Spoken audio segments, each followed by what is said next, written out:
Assalamualaikum warahmatullahi wabarakatuh. Perkenalkan, nama saya Muhammad Dandi Tanhusi, NIM 23271512 dari Universitas Pendidikan Mandalika.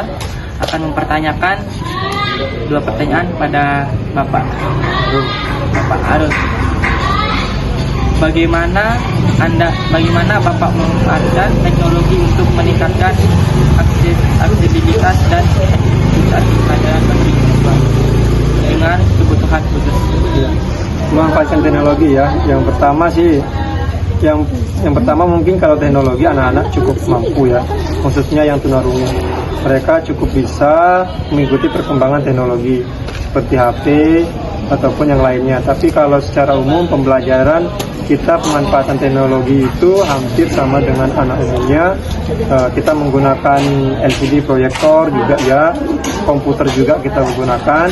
Bahkan sekarang kita banyak memanfaatkan aplikasi-aplikasi pembelajaran seperti penggunaan Canva. Itu salah satu aplikasi yang kita manfaatkan untuk dalam proses pembelajaran.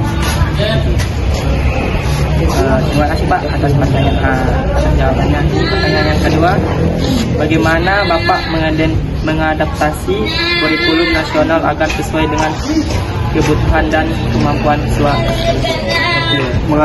Mengadaptasi kurikulum ya. Sebenarnya kan kurikulum itu untuk anak SLB itu sudah diatur ya di pemerintah, sudah diatur khusus. Cuman benar adaptasi ya, karena kenapa?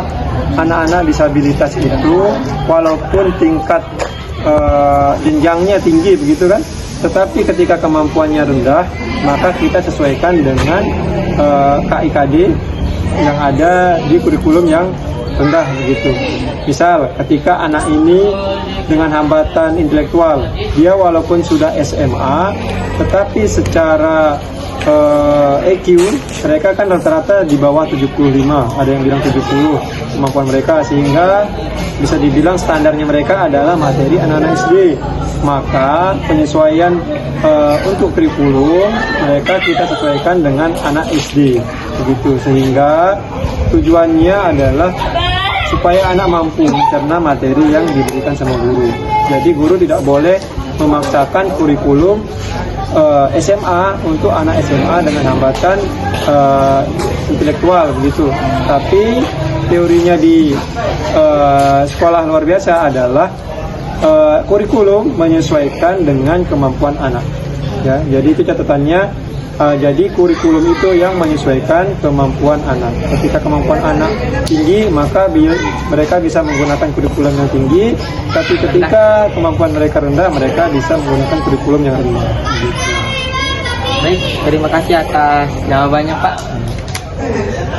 Baik, pertanyaan dari saya sekian. Assalamualaikum warahmatullahi wabarakatuh.